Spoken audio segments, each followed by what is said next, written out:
안녕하십니까. 2025년 4월 16일 수요일입니다. 코페스 정치정보 채널에서 오늘은 국가경영전략원과 국가경영전략연구소의 첫 번째 과업, 이런 주제로 말씀을 드리기로 하겠습니다. 지금 제가 드리는 말씀은 자료를 찾아서 보고하는 게 아니라 자료는 놔두고 당시 들었던 기억을 되살려서 말씀을 드리는 겁니다. 다들 국가경영전략연구원 그리고 국가경영전략연구소가 뭐 하는 데인지 다 아실 겁니다. 김대중의 5.18 세력과 중국 공산당 세력이 적화를 위해서 활동하고 있는 공식적인 기구입니다. 국가경영전략연구원은 국정원에 있고 국가경영전략연구소는 바로 지금의 민주당의 민주연구원입니다. 2000년부터 활동을 서서히 시작한 중국 정보부는 한국의 적화를 위해서 이렇게 공식적인 기구를 만들어 놓고 첫 번째로 공작을 한 게 바로 후계자 지명, 노무현을 지명하는 일이고, 지명한 노무현을 차기 한국 대통령으로 만드는 겁니다. 그러기 위해서는 전자개표기를 동원해야 되고, 앞으로 한국에서 진행되는 모든 선거에 전자개표기를 사용하려면 한국의 모든 선거관리위원회를 네트워크화를 시켜야 되고, 그 네트워크화된 인터넷을 관리하는 서버를 담당하는 인터넷진흥원을 반란의 도시 나주로 옮기는 겁니다. 이것이 첫 번째 프로젝트였습니다. 김대중이 밑에 기라성 같은 정치인들이 얼마나 많았습니까? 그런데 그들은 만약에 대통령이 되고 난 다음에는 국가경영전략원과 국가경영전략연구소에 대해서 폭로를 하고 손을 댈 게 틀림없기 때문에 공산주의 당 성분이 있는 정치 경험이 적은 사람을 후계자로 삼아야 되는데 그게 바로 노무현입니다. 노무현을 지정했다고 노무현이 대통령이 되는 게 아니니까 노무현을 대통령으로 만들려면 당연히 전자개표기를 동원해야 되고, 전자개표기를 동원하려면 전국에 있는 선거관리위원회를 다 네트워크화를 시켜놔야 됩니다. 그리고 그 네트워크를 전담하는 서버를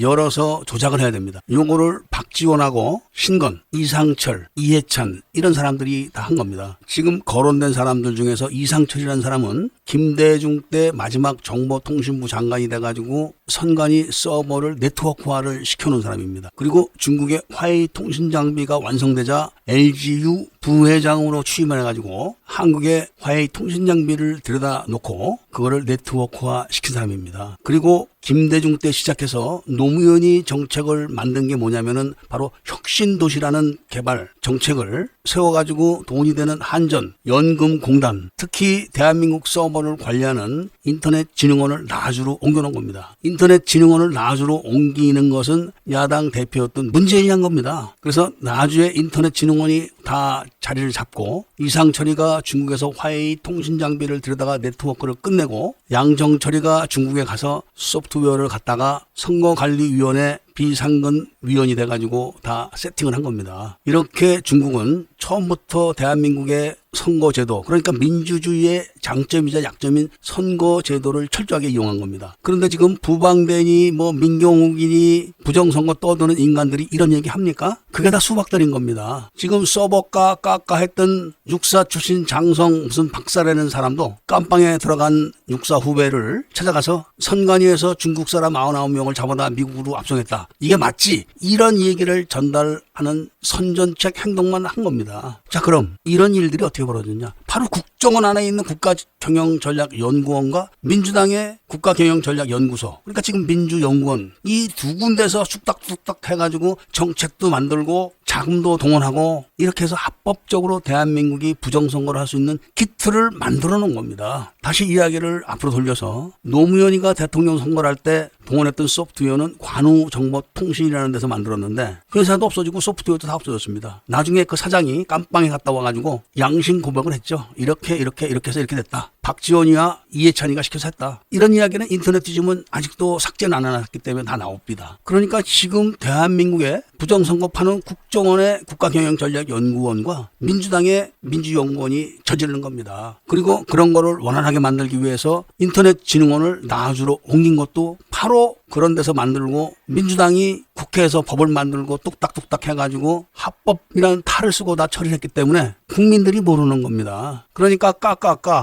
황교안, 민경욱 이런 사람들한테 매달려가지고 지금 있는 겁니다. 이런 이야기를 제가 김대중과 청주회 국정원장들의 대남 적화 공작에 대한 책에 세세하게 자료와 함께 다 올려놨습니다. 다 그걸 책으로 만든 거죠. 그런데 그런 책을 사보고 정치 유튜브를 하는 사람이 한 명도 없습니다. 다 귀동냥으로 듣거나 여의도에서 민주당 떨거지들이 해대는 이야기를 무슨 귀한 정보처럼 여기고 떠들고 있을 뿐입니다. 그러니까 국민들이 바로 이 진실이 담긴 김대중과 청주회 국정원장들의 대남 적과 공작, 요 책만 봐도 부정선거가 어떻게 해서 진행되고 있는 거를 금세 알게 된 겁니다. 그리고 지금 부정선거에 떠들고 있는 인간들이 다 위장수박이다. 이것도 알게 되는 거죠. 그러니까 책을 사서 보고 공부를 해서 진실을 서로 이야기를 나눠야지 한국의 미래가 밝아지는데, 어디서 정강훈이 신혜식이 이런 사람들 이야기만 듣고 윤 어게인 요 따위 소리만 해야 되는 걸 보면은 검은 구름에 가린 태양을 보는 거죠. 이봉규, 성창식, 고성일 이런 인간들이 무슨 10만 유튜버 이상 확보한 사람들을 모아가지고 5대 유튜버 이렇게 해가지고 자기들끼리 또 순유언비어를 팔아내는 겁니다. 이것들은 언젠가 세상이 변하면은 다 사법 처리돼야 됩니다. 얼마 전에 제가 올렸던 국세청 관련 영상, 국세청에서 각 사업자들 홈택스로 연결해가지고 서류를 띄고 받는 거를 해킹하는 거를 제가 녹화를 했던 거를 공개한 적이 있습니다. 나주에 인터넷진흥원이 있기 때문에 이런 일이 벌어지는 것이고, 광주에 경찰 행정망이 또 들어가 있어가지고 선거를 할 때 선거 단속하는 경찰 단말기에 가짜 법을 막 올리는 겁니다. 그 가짜 법을 선거 감시단에게 보여주고 단속을 해서 기소를 해가지고 벌금을 막 때리는 겁니다. 판사도 제대로 재판하다가 결국은 삼원체제 비밀 정부의 압박에 의해서 또 유죄를 때렸습니다. 이거 진실만 밝히고 사람들이 국정원에 있는 국가경영전략연구원과 민주연구원만 떠들어도 다 해결되는 겁니다. 어떻게 6.25 때도 못했던 북한군을 한국군 군복을 입혀서 한국군에 편제시켜놓고 한국군을 공격합니까? 그게 80년 5월 24일 송암동에서 벌어진 겁니다. 그렇게 하다가 위장된 한국군 소속의 북한군이 죽어가지고 전사 처리가 돼가지고 동작동에 못 보내니까 지나가는 방위병을 쏴 죽여서 소속을 또 조작을 해가지고 대리 매장을 한 겁니다. 그것도 국방부가 서류를 다 만들어준 거예요. 이런 비밀이 지금 다 탄로나 있기 때문에 이 세력은 절대 오래 못 갑니다. 비밀이 지켜졌을 때 비밀이지 들통이 났을 땐 비밀이 가치가 없는 겁니다. 자, 오늘 이야기를 여기까지만 하겠습니다. 제발 본 채널에서 발행하는 책을 좀 사서 공부를 하고 애국을 하세요. 그리고 책을 사주신 분들한테는 감사의 말씀을 드리고, 그분들은 공부를 많이 해서 주변에 많이 알려주시기를 부탁드리면서 이야기를 들어주신 데 대해서 감사드립니다.